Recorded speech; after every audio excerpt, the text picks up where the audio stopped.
moment where we bring in all our panelists, and I will ask them to quickly say a few words before we open it up to the Q&A. So Malcolm, if we could ask you to go first, please. So my main takeaway from this presentation, and also looking at the comments, is to say that we're undergoing a rapid change in mobility, and EVs is part of the answer. Active transport is part of the answer. Better public transport is also part of the answer. And this particular session is focusing on one part of that answer, which is around EVs, and especially around people who won't have access to off-street parking.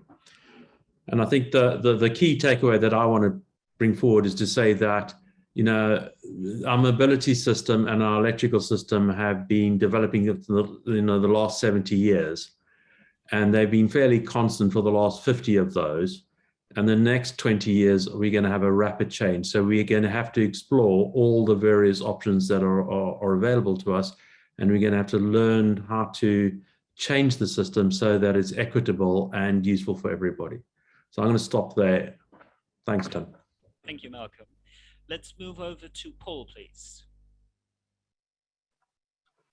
Hello, good afternoon, everyone. My name is Paul Gambrell. I'm the Zero Emission Vehicle and Energy Integration Team Leader in the Innovation Hub at Oxfordshire County Council. And yeah, building upon what Malcolm said there, there's not one solution to the issue of people charging cars. And we are focusing today on those people who don't have access to their own off-street charger and want to charge at home, of which even there are going to be multiple solutions. Park and charge using local car parks as charging hubs is one of those solutions. We at Oxfordshire County Council are working on other solutions, such as using gullies to allow people to access their own domestic energy and get it safely curbside. Because, I mean, I've seen in the chat, there's an awful lot about, you know, running cables across pavements. That certainly isn't acceptable and actually isn't actually legal. So, you know, that is an issue we need to move away from. We need to democratize and make this all very accessible to people who need to be able to get the energy into their vehicles. Back to you, Tim. Thank you, Paul. Well, let's move over to Harry. Harry Duggan, please. Thank you, Tim. Yeah, good afternoon, everybody. Thank you very much for inviting me along today. So I'm a policy advisor within the local EV infrastructure team in OZEV. And I think I've particularly been invited along today because I have responsibility for the running of our on-street residential charge point scheme. So that's our funding scheme open to local authorities to put in charging infrastructure precisely for residents who don't have access to their own charge at home. And so I've been involved quite heavily with Oxfordshire County Council's Park and Charge project. And it's brilliant to see these findings, these academic findings coming forward today. So yeah, really, really interesting. Thanks for the presentation. I think one thing I'd point out is what this work seems to have done so well is simplify for us the kind of use of data, and this mapping tool is something that, you know, we talk about a lot in OZEV about how useful and how, you know, how much work is going on across universities and across local authorities and the private sector to put these kinds of things together. So I'm really looking forward to having some follow-up conversations about how we might be able to make best use of it. Thanks, Tim. Wonderful. Thank you all. We'll now turn to some of the questions that have been asked. And I've got a question here for Katie about the Gecko tool. And someone is asking, is the Gecko tool limited to specific inputs, or can different data sets be added to it? For instance, EVs registered in the area. Hi, thanks, Tim. Yeah, I saw that question as well, so thank you for asking. At the moment, Gecko looks at the households within the given region, but it would be fun. The reason it does that is that we're trying to look at what could happen in the future, not just taking a snapshot in time for right now. And so, although you could totally incorporate who owns electric vehicles already in that area, it's also good to think about the idea of electric vehicles and as not being able to purchase new internal combustion engine vehicles from 2030 or 2035 if we're looking at the removal of hybrids and ICEs. So it's trying to give local authorities and also kind of businesses or the charge point installers a view into what might be happening in the future and making sure that they're making long-term investment decisions and planning decisions. So at the moment, that's why it's set up the way that it is. I hope that answers your question. Thank you. I've got a question here, which I think I'm going to direct towards Paul, and that is, how should we persuade apartment block managers to install charge points in the communal car parks in anticipation of people getting EVs? I wish I had an easy answer to that question, if I'm honest. The pressure is definitely going to grow in that sort of environment as more and more people take up EVs. Using the likes of the parking hubs that we're developed on the Park and Charge project is a way to make sure those people can gain access to charges in the short term. But long term, I totally agree. And there is moves afoot to, work with the landlords and such like and encourage things. And indeed, I see Harry's put his hand up. I was going to pass over because I know Iev are doing a lot of work in this area at the moment. Harry, do you want to come in at that? Thanks, Paul. Yeah, I completely agree with what you just said. Yeah, I just thought definitely worth tacking on here about how the electric vehicle home charge scheme, which has previously offered £350 off a charge point for people for their private household, how that's being augmented going into next year to open up to be for landlords to apply, and so they'll be able to receive grants for up to 200 charge points a year to install, and it will also be open for tenants themselves. There'll obviously be some perhaps difficult conversations between tenants and landlords, but yeah, I know that the team have worked to open it up, because it's definitely an area we need to focus on now with the kind of domestic charging market being so established. Thank you both. I got a question here about geographical context, because what we've been talking about today is quite focused on cities and market towns. And someone is interested what can be done for rural settings, and whether the same idea of park and charge might also work in a rural setting. Hannah, is that something you might want to respond to? Yeah, because I think what was quite interesting, particularly when we were talking to people at events, and I'm sure that Paul's got his hand up because he could back me up at this as well, was that we talked to a lot of residents of smaller villages around Oxfordshire. So although the Park and Charge project is initially focused on larger villages and market towns, it's not urban, so it's not in Oxford City. So we're already looking at kind of those more suburban areas or peri-urban areas, but I think that it's also definitely of interest to local parishes and smaller villages where there is a lot of older housing, which without necessarily off-street space. And there are car parks in some of these villages, and there are places potentially to put this. It's getting a combination of both the demand, because the model is most flexible if there's at least sort of 10 or 12 spaces rather than just 1 or 2 spaces, but also the electricity capacity in the network in that area. So there's always more things to look at, but it definitely is applicable to more rural villages as well. Okay, thank you. Paul? Yeah, when the project partners of what became Park and Charge came together, one of the attractions was we always thought this was a scalable idea, i.e., we could do it in city centres, market towns, and local smaller village and parish halls. And indeed, we are at OCC now looking to start developing a follow-on to the project we're currently working on, which is primarily looking at smaller rural areas. So, and I know colleagues in Essex County Council have already run a project like this, which was another Innovate sponsored project, and Orcs sponsored project, very successfully. So it's definitely one for the future and one that we're looking to develop and move on with. Wonderful, thank you. There's a question here, probably again for Hannah.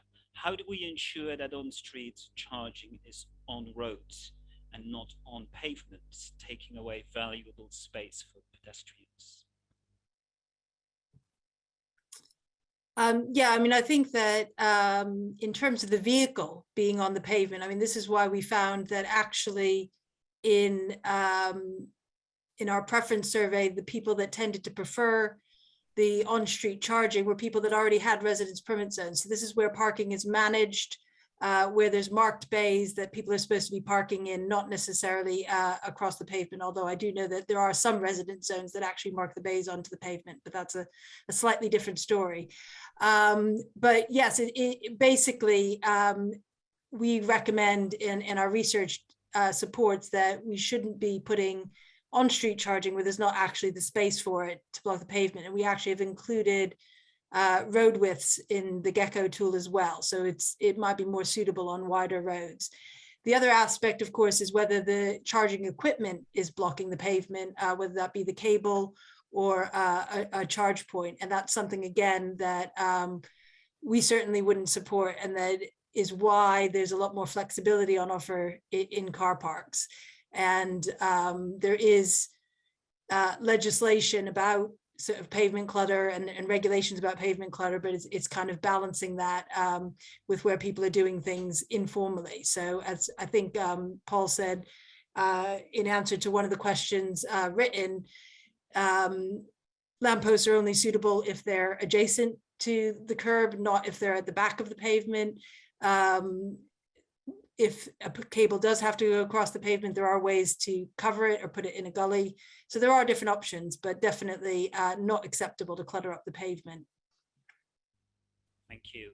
Harry, is there something you would want to say to this from an OZEV perspective? Yeah, absolutely. I think it's, I completely agree with everything Hannah said. It's definitely something we're paying a lot of attention to, and something we want to support local authorities in being able to kind of supply infrastructure with it, which is safe and accessible, and also takes into account the needs of other users of the space. So, to that we are working. Some colleagues are working with Motability and the British Standards Institution to create some standards for what accessible charging actually will be, or actually is. And that's due for publication in late summer. And we're also working with the Institution of Engineering and Technology to provide an EV infrastructure guidance document for local authorities. So we're towards the end of drafting that now, and it's looking like a pretty comprehensive document, but definitely picks up on everything Hannah's just said about the importance of making sure the streets are for everyone and not just for drivers. Okay, thank you. I'm going to ask a question to all of the panelists, and we'll see who wants to respond to it. And this is a question about things that have been brought up in a number of comments and questions. And it's about, isn't the shift to electric vehicles the ideal opportunity to promote car clubs and car sharing as much as possible? Should we be trying to facilitate EV charging for private vehicles for people without off-street parking? Should we be trying to achieve a shift so that as many people as possible can enjoy the benefits of car sharing? Who would like to respond to that? Paul, please go ahead. I mean, it is an interesting dilemma here. We're very keen on car share, but experience shows it's not a huge success in some areas. It's something a lot of people talk about and say it's a great idea, but when you try and introduce it, it doesn't work in the way that people hope. That said, we think it has a strong future. The other thing we've got to bear in mind is, unfortunately, the private car is not going to go away overnight. So what we're trying to do at Oxfordshire is try and encourage and find ways of getting car share to start working in areas, and there are some very successful examples around Oxfordshire, whilst at the same time recognising that the private car is something that we're going to have to continue to support for some time. But it is something, we can't carry on having exponential growth in the number of vehicles on the road. Indeed, anybody's only just got to walk through the centre of Oxford to sort of say we've got to reduce this in some way, shape or form.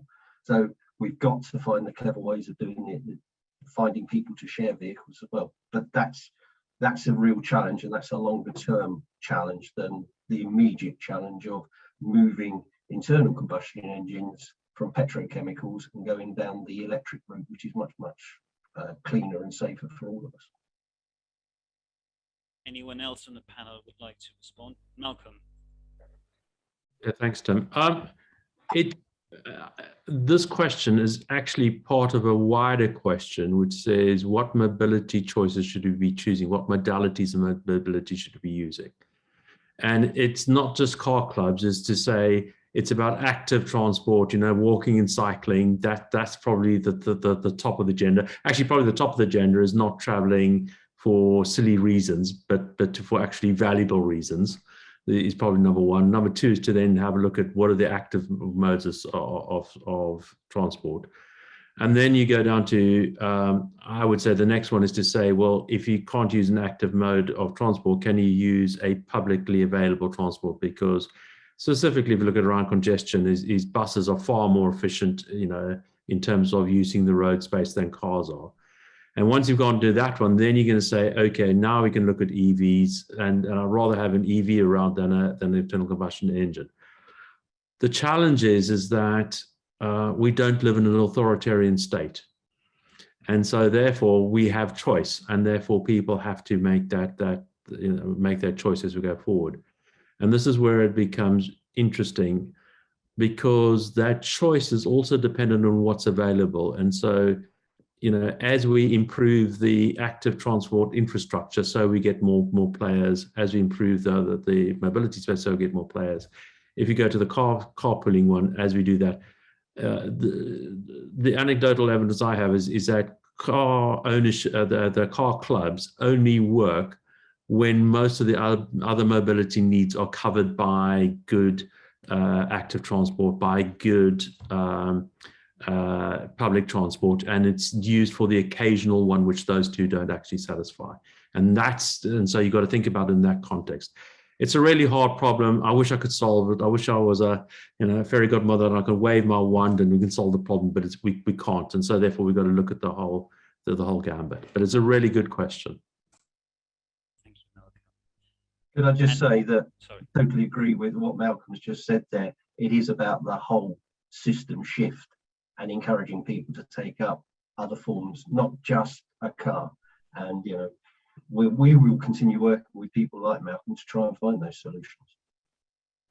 Thank you. Hannah, please. Just to add to that, completely agree with what both Paul and Malcolm have said, but I think that one other thing to kind of think about, and it's something that I'm quite interested in future research, is that the shift to electric does present you with this idea that people are sharing a resource already, and that they're sharing the charging potentially. And so that's where it kind of links into what we've been researching here, is there opportunities for car sharing and car clubs that perhaps didn't exist when it was only about fossil fuel powered vehicles? And so that's something that is a kind of question to be looked into more in future. Thank you.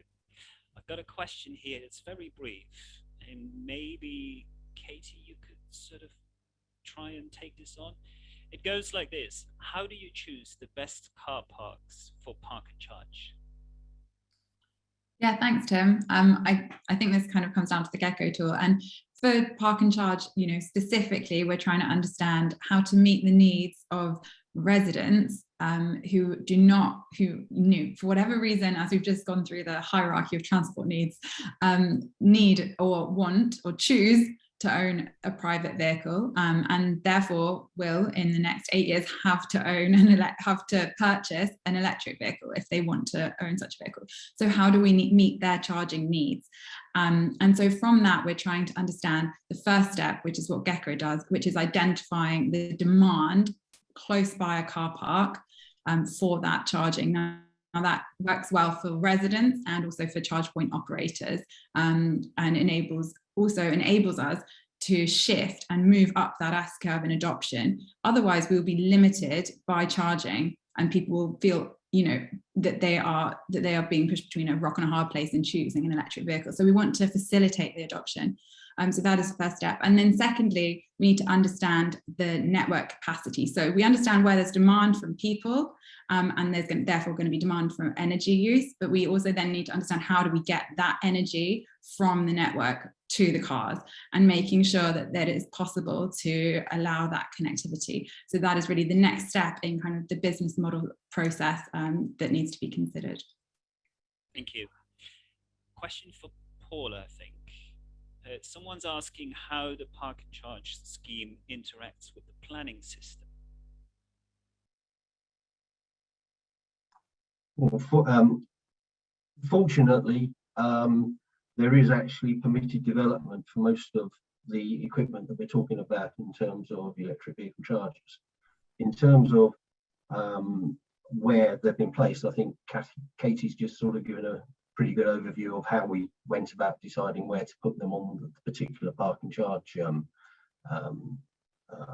project. But in terms of planning, there's not actually a huge amount needed. We needed to get some planning in certain locations because there were specific requirements associated with that. But aside from that, it largely was permitted development. Thank you. Got a question here, maybe for Katie. Someone's asking, if we do a lot of park and charge, we may have to build additional car parks, and that may have knock-on effects on people's sense of place. It may interfere with flooding risks and so on. So how do you see this going forward? Do you see that there is this need for additional car parking, or will we ultimately end up with more on-street parking?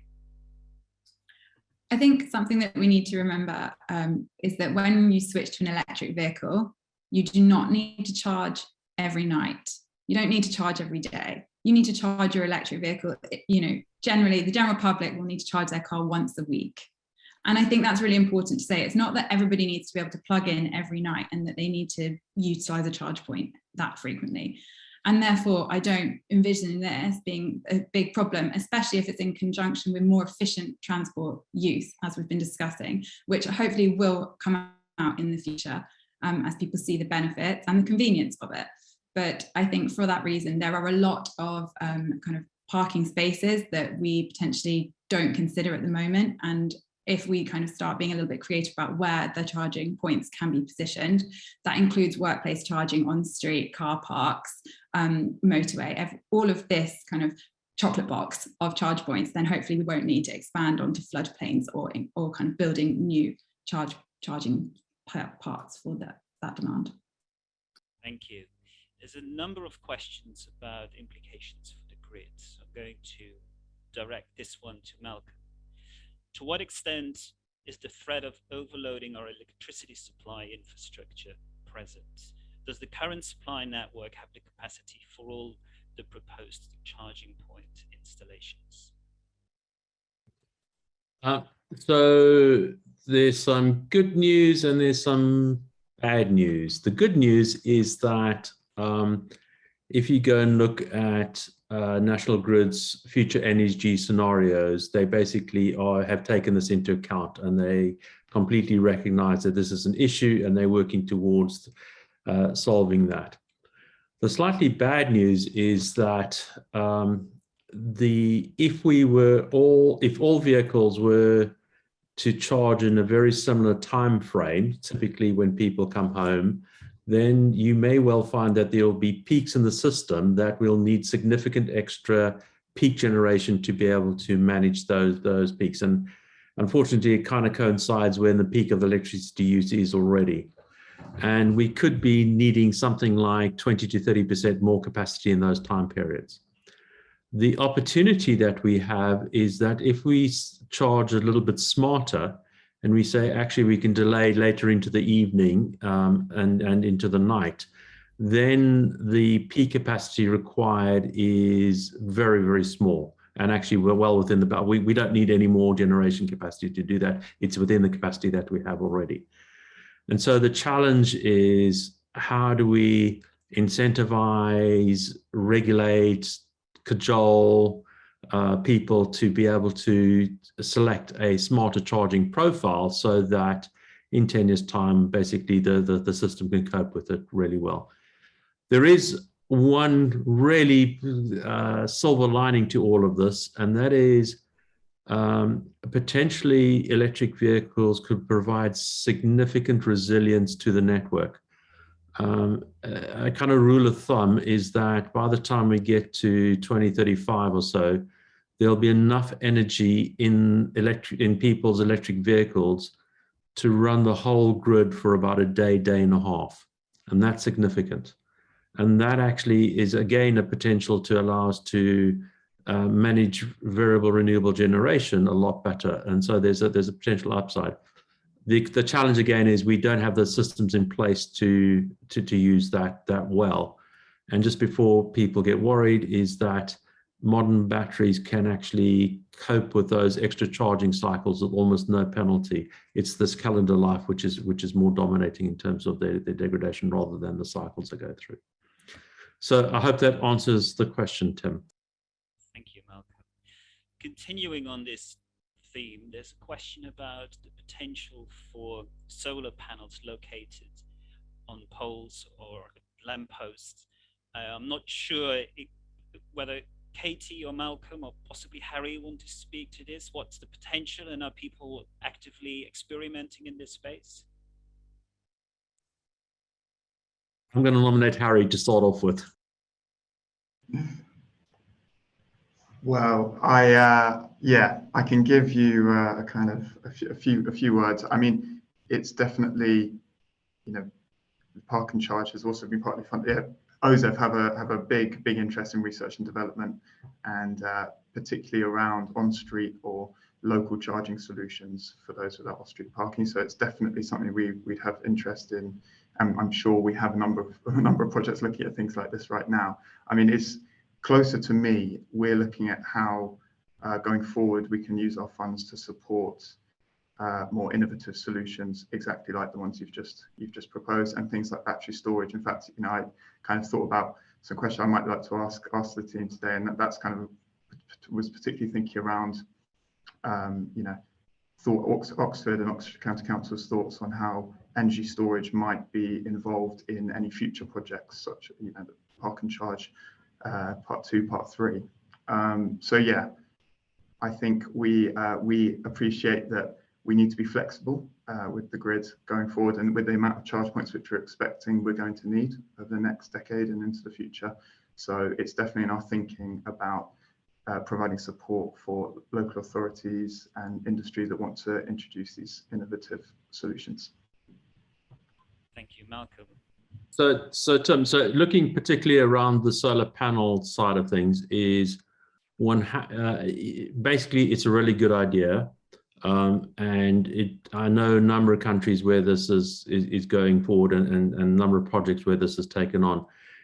One has to be a little bit careful in a urban environment because of the challenge around shading. So if you can manage the shading problem, then I think it's a great idea. And also you recognize that it's mainly beneficial for those parking during the day, because that's when you can get the maximum benefit, whereas Park and Charge is looking for overnight parking. You know, we are looking at things like new park and ride spaces. I think that would be a great space to be able to do that, because you've got the wide areas. The solar panels can double up as shading for vehicles, so and also for covering for rain, so it's actually easier to walk under, so that you get cover, so you get a number of multiple benefits, not just the energy. So I think it's a great idea, and you know, we've got to look to see how we take that forward. Okay, thank you. I've got a potentially slightly sensitive question. I'm going to direct the question to Paul in the first instance. Here's someone who's asking about policy and design standards and supporting legislation, and feels that many local authorities are trying to find answers to the same questions and coming up to different approaches. and whether there's not an opportunity for perhaps more of a steer from national government in this. It is an interesting area. We have already worked with the district councils across Oxfordshire to start putting in place some early requirements in terms of EV charging. It's all rolled up in the Oxfordshire EV Infrastructure Strategy, which we published last year, which sets out the route map basically for Oxfordshire through to 2025. And if people out there are sort of saying, why only 2025? The pace of change is so great and so quick that it seems sensible to look at something in the short term and then come back to it again in sort of late 23, 24 to look at the next 5 years. But there is also an awful lot of work going on centrally within central government in terms of the standards and requirements of the future. So I think that's probably me giving a hospital pass over to Harry to sort of say, does he want to comment on that? Thanks, Paul. Yeah, I mean, the first thing I would talk about is our EV infrastructure strategy, long awaited, and will hopefully be published very shortly. And that's looking to address the questions point really. You know, it's looking to put government's position forward on how we see all the key stakeholders in the EV charging world interacting. So local authorities, it will set out key kind of responsibilities we see local authorities taking forward, the distribution network operators on the energy side, the charge point operators themselves as well. So yeah, really looking forward to that coming out. We've also, in terms of kind of more specifications and technical guidance, we've consulted on consumer experience at charge points, and so there will be some kind of the announcement to that will come. The response to that will come shortly, and legislation will be brought forward over the next year. So there are lots of stuff going on, and I'm expecting lots of that to come forward in this year. Thank you. I think Malcolm wants to. Tim, can I just?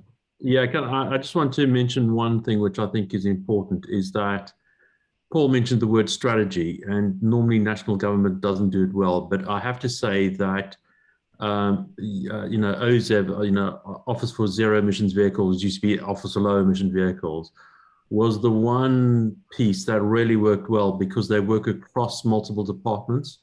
And so therefore they can look across actors and actually take a strategic view forward. And therefore they have been very effective in this space. And so, you know, I just want to say, you know, that's one great thing that's happened in this country, is that we have OZEV, which allows us to look at those cross and multiple places, which is very difficult to do in other ones. I wish we had that across the piece for other difficult areas such as heating and the like. Going to switch to another topic and bring in Hannah, because there's been some questions about vandalism and about charging cables being stolen. And I was wondering if on the basis of your research, you could say something about what might be done to minimize those risks.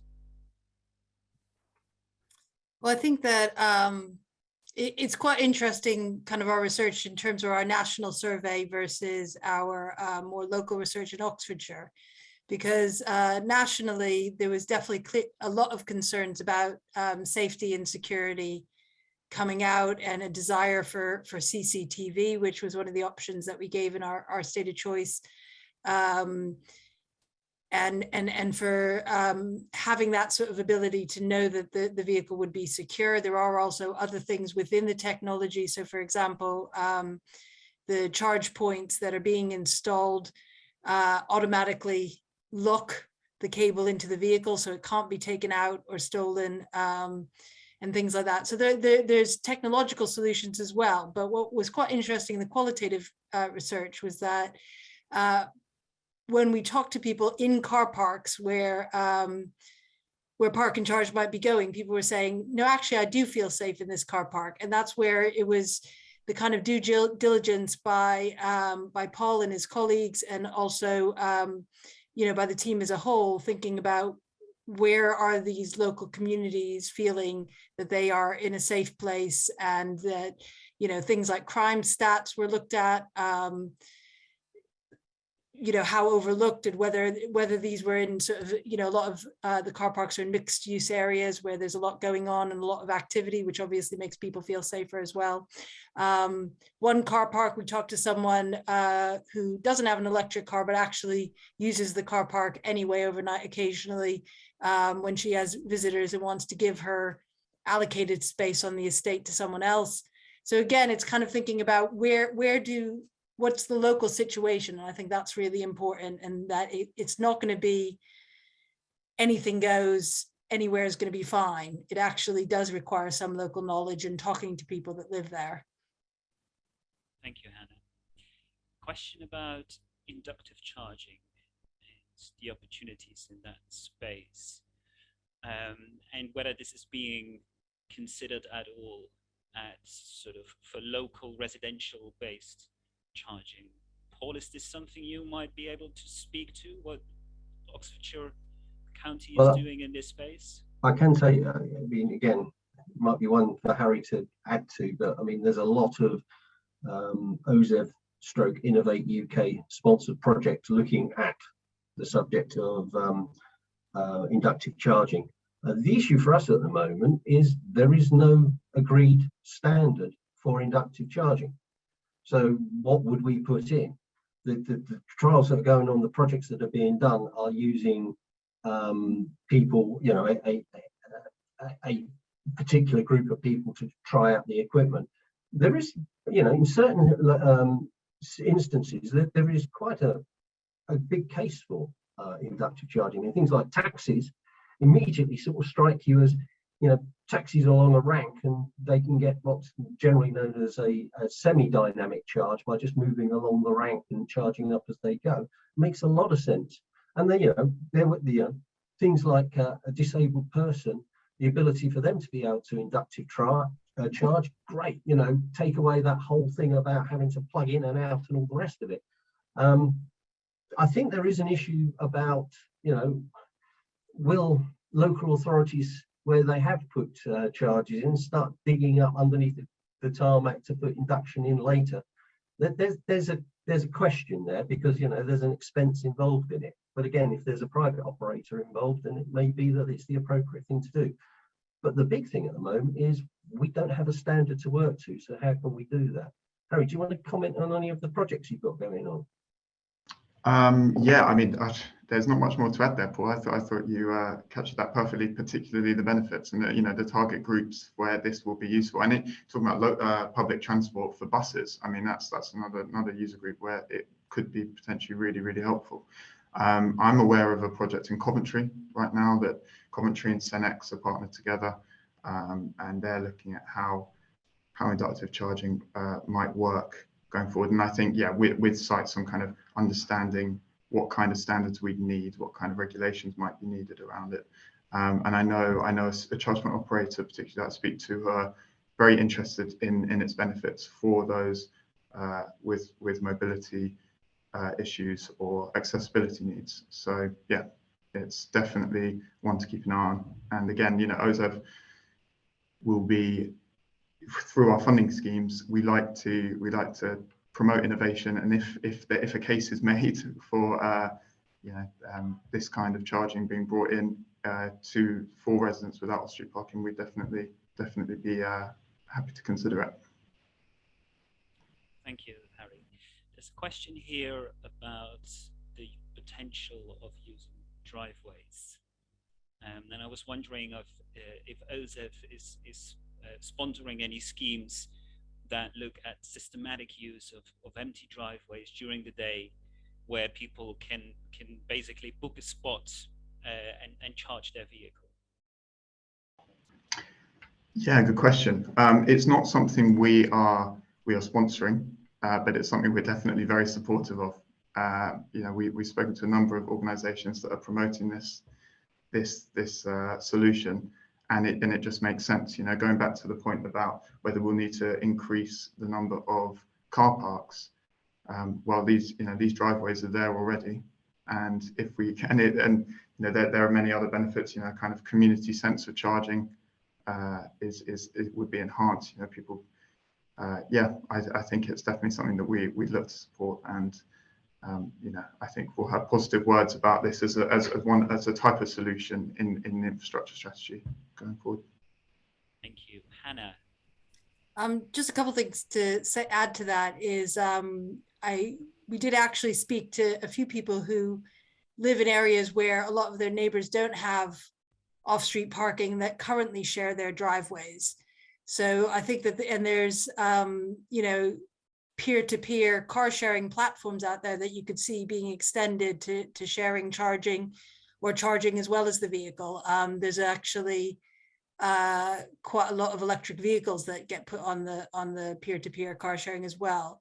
And just kind of one final thing is that there was a study in Austria that looked at people clubbing together basically to install charge points for home charging, and found that there were certain user groups that would be interested in that. So definitely something that might come forward in the future. Thank you, Anna. And whilst we're with you, there's a question about equity of EV charging provision.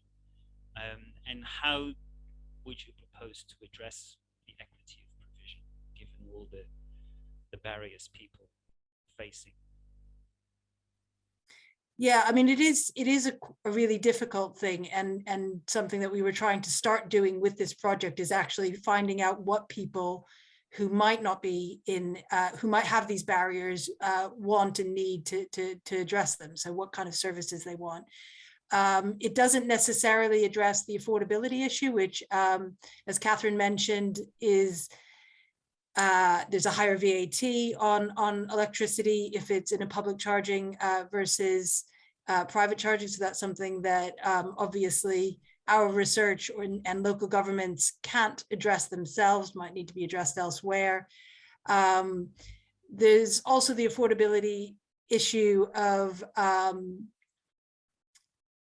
sort of when people charge. So this is why it is quite important to think about safety and whether overnight is actually possible, because there can be cheaper charging and cheaper tariffs at night that the operators can get from the electricity suppliers. And if that's going to work, then it needs to be these locations where people do feel safe leaving their vehicle overnight and then walking home. Thank you, Hannah. I'm going towards work towards a final question, and there's a number of questions that have been asked about future technologies, in particular hydrogen.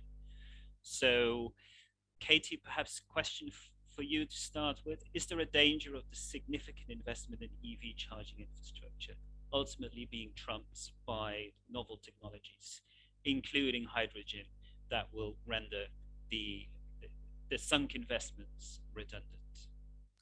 I'll start off on this question, and then I'm sure Malcolm will have a point to add, but we'll see.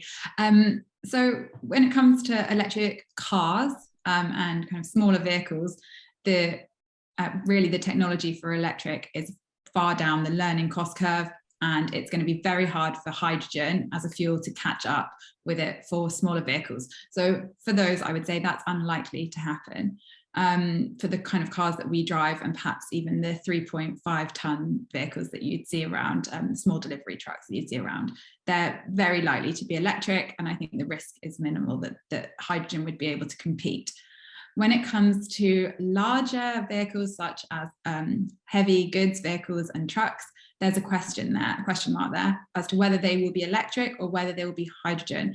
And at the moment, really everything's leaning towards, there is a debate, but the advantage of electric is that the infrastructure is already there. We have an electricity network around most of the countries in the world, and although the infrastructure may not be sufficient, there's at least something to start with. When you look at hydrogen, it's a totally, we're going to have to start with getting that infrastructure and getting that fuel to where it needs to be. So there's a cost associated with that as well, which is more significant, as well as the actual cost of the technology of the vehicles for those heavy goods vehicles. But regardless, we will still need the charging infrastructure for the smaller everyday personal vehicles. So I don't think the risk is too great in those cases, as the type of charge point you would need for the heavy goods vehicles electric vehicles is slightly different. They need to be higher power. So the answer is I don't think there's much risk there, in summary. Malcolm might want to add 1 or 2 points. Malcolm, I'm sure you have thoughts to add. Okay, so let me just declare an interest is that we had a very early project in early 2000s building the first hydrogen sports car together with Morgan. So we've had a lot of experience working in that space. Interestingly, at that time, fuel cells were costing about $1,000 a kilowatt. And a typical vehicle uses about 40-50 kilowatts, so that you can work out that just the cost of the fuel cell is about $50,000 at that stage. At that stage, batteries were costing about $1,000 a kilowatt hour. And again, you need about 50 kilowatt hours for a vehicle. So that's again, $50,000 for that. About a month ago, I inquired again what the cost of fuel cells were. Guess what? They're about $1,200 a kilowatt. So they've actually gone up by 20% over that time period. In the same time, you're now seeing vehicle manufacturers getting batteries at about $80 a kilowatt hour. So it's gone from $1,000 a few years back down to about 80. So it's a significant learning curve, which Katie was saying. However, I do think there is a strong role for hydrogen in our fleets in about 40 years' time. And the reason for that is going to be around materials.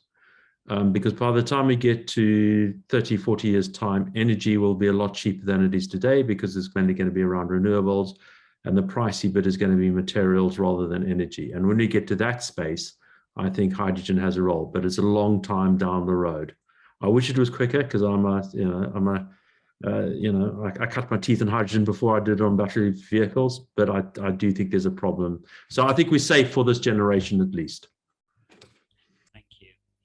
Wonderful. I think we've covered a lot of ground in our questions. I'm going to ask the panelists one by one if they have a final thought to share before we wrap up the session. Katie, can we start with you, please? Yeah, absolutely. I think the key point that I want people to take away is just recognizing that this trend, the uptake of electric vehicles is not going to be linear. It's not likely to continue at the rate it is at the moment. We're in the near future, there's going to be a quick up increase and kind of we're going to start heading up that S-curve, and that's what we need to start planning for and being prepared for, and understanding that as we do that, we're going to need to serve the 1 in 3 people that do not have access to off-street parking. And as we've said, that will be a multitude of different solutions, but it's something that we all need to start planning towards and considering. Thanks. Thank you. Thank you very much. Hannah, please. Thanks, Tim. Yeah, no, I think that my kind of key point would be to get away from a sort of binary view of either it's off street on a driveway or it's on street along the curb, and that there's actually a lot more options out there, and that we need to think very carefully about the local environment and what people want from their charging facility, and that it should be a neighborhood amenity, really, not a eyesore or or street clutter or things like that. So. Wonderful, thank you. Paul? I think the points I would make, yes, we've got to find ways of reducing use of the private car. Yes, we've got to encourage